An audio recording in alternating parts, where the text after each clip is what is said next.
Sticking around with us to continue our conversation, talking about some national security and international security issues. Senator Ron Johnson, thanks for staying with us. I'm happy to. All right, I also want to bring in General Michael Hayden, the former director of the NSA and the CIA, to talk a little bit more about what's taking place right now in the Middle East. General Hayden, thank you also for being with us. Oh, thank you, John. Good morning. All right, gentlemen, I do want to turn our attention to Turkey and their involvement here. But first, let's listen to what National Security Advisor Susan Rice had to say over the weekend on Meet the Press about Turkey's cooperation with the coalition. To train these moderate Syrian opposition forces. So that is a new commitment. They have now joined Saudi Arabia in giving the go-ahead for that important contribution. Of course, Rice making the announcement that Turkey was going to allow U.S. planes to use their air bases and also, of course, to train Syrian opposition forces. But then Turkey came back and said, wait, we didn't necessarily mean it like that. And General Hayden, first question goes to you. Was Rice misleading us again, as she may have been right after Benghazi?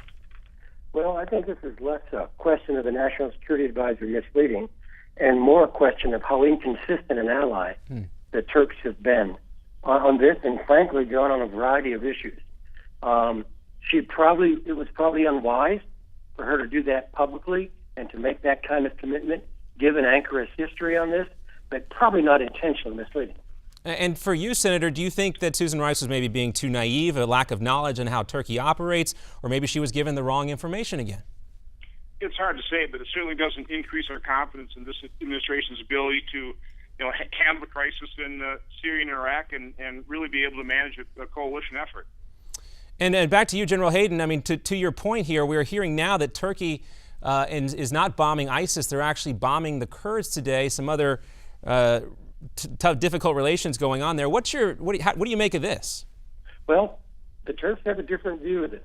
I understand it, John. I think it's wrong. I think it's actually harmful for Turkey, just not inconsistent with us.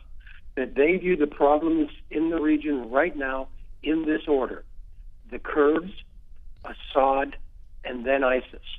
We don't have that order. We're putting ISIS at the top, and so the Turks are kind of marching forward based upon that list of priorities, which again I think is misplaced. But we haven't talked them out of it yet. And Senator Johnson, with such a variance on opinion on what the main priorities are in the region, will we ever get a good commitment from Turkey to help us out in our efforts to degrade ISIS? It is going to be difficult because it is so complex. And here's the real conundrum for the administration, which I understand.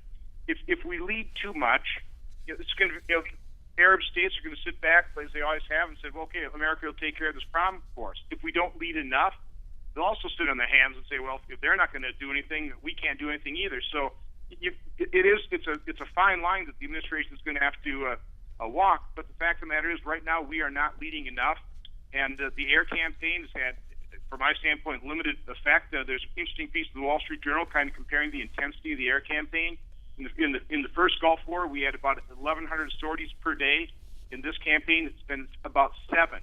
Even in Serbia, we had about 138 sorties per day, airstrikes per day. So, this unfortunately, this air campaign is not even containing ISIS, much less beginning the degrading process. Well, in many ways, we heard from the Pentagon that same thing, Senator, that this was not going to be a quote-unquote shock and awe campaign as we saw with the last Iraq war. But in general, I wanted to ask you a question. We're seeing some new poll numbers now that more Americans than don't actually think we are going to need ground troops in Iraq, U.S. ground troops. Give us your take on a scale of 0 to 100%. What are the chances of a real U.S. military ground combat mission in Iraq or Syria in the next 6 months? Well, I think that poll suggests, John, the American people have some wisdom in them. Now, look, no one is calling for large American maneuver units on the ground in Syria or Iraq. But I think we're operating right now under some very artificial restrictions. For example, we've not been able to delay perhaps, stall, but not stop the ISIS attack on Kobane. In order to do that kind of air attack, you need forces very close in on the ground, directing your aircraft to the highest priority targets with precision. So I think that artificial constraint to begin with is putting us further behind. And then secondly, if we're going to do something big here, and the chairman of the Joint Chiefs, Marty Dempsey, has practically said this in his testimony. If we're going to retake Mosul, which you really kind of have to do before this is over, he's made it quite clear you're going to have some American units in there stiffening the Iraqi forces.